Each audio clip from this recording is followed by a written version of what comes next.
Hello, friends. Welcome to another thrilling episode of Investigators in Cars Drinking Coffee. I'm drinking coffee. My name is Mark Murdan. I'm president of Complete Legal Investigations in Palm Beach Gardens, Florida, and I am joined once again by the very capable and beautiful Wendy Strom Murdan, licensed private investigator, certified paralegal. How are you doing today? I'm fantastic. How are you? Once we had a few bloopers here getting us started. Anyway, today's topic will be having to do with witness statements. And it's an aspect of conducting witness interviews. Yeah, we do that. We do a lot of those. Yeah. And there's one area that I've always been very careful about after some early run-ins in my career, and that is the topic of, drumroll, avoiding misidentification. Of yourself? Yes. Yes, okay. yes. And I'm not naming her. It's not misidentification. It's misidentification, one word. And that Misrepresenting yourself. Misrepresentation might actually be a better word. Misrepresenting I think yourself. So. You have me confused. Or allowing yourself to be identified as something other than what you are. Okay. All right. Does that make sense? Is that like pretexting? Well, pretexting is a bit different, and I think we'll address that in a different one here. There are times when a pretext is not inappropriate, and we can discuss that here. Right. I'm talking about meeting with a witness and either identifying yourself as something you aren't, or allowing a witness to think you're something that you're not. Does that make sense? So maybe Does misrepresentation. wearing a disguise? Let's not go there. Let's not go there. When I say misrepresentation, which is probably better than misidentification, misrepresentation is letting them think that you're, for instance, a police officer. Oh. When you're a private investigator. Okay. That's a big problem.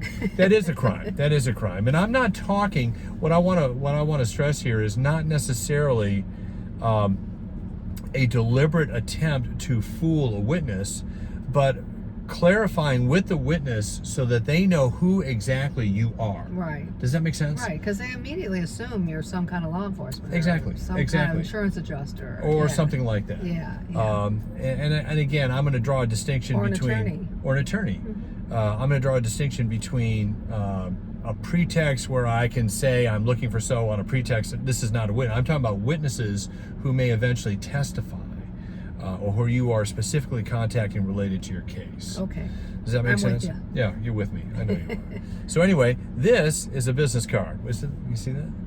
And there's nothing. But this is, not only is this a business card, this is my business card.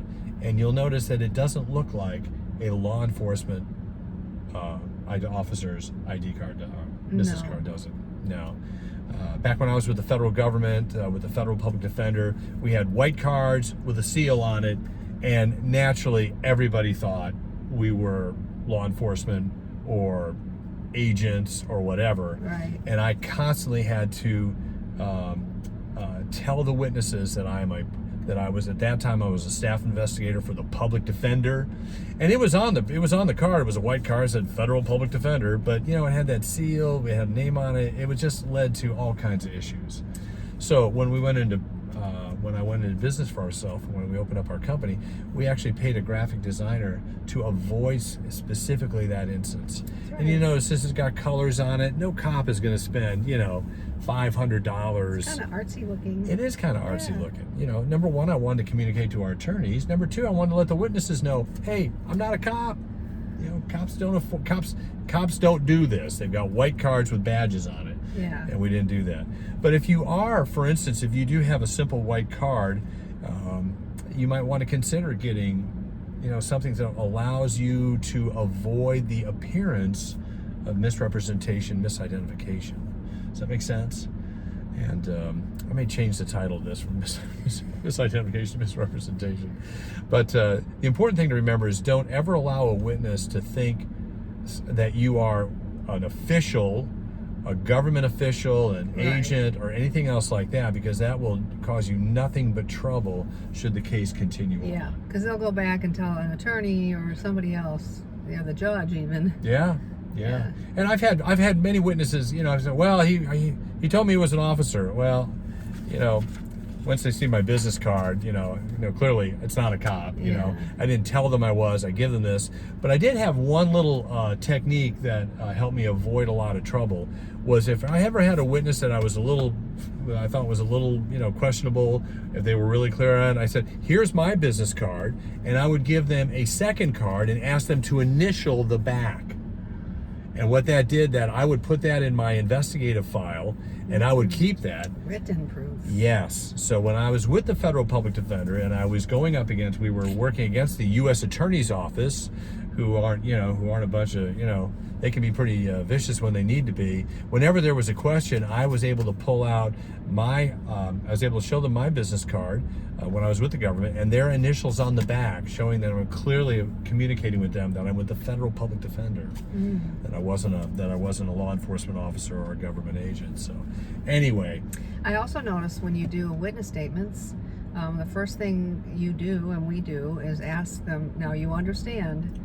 I'm not a law enforcement officer. I'm not a law enforcement officer. I'm not an insurance adjuster. I work for attorney Mickey Smith over at Lesser Lenny and Smith, or one of the attorneys that I'm working with here. Do you understand that? Fantastic. Right. And I want to clarify that right up front, because I never wanted to get, well, he said he was an insurance adjuster. No, it's right there in the recording. Right. So that's another way you cover yourself. Yeah, those are just areas where you want to be super careful about avoiding misrepresentation. Don't ever let somebody identify you as something that you are not, and be extremely cautious and circumspect in your contacts with witnesses.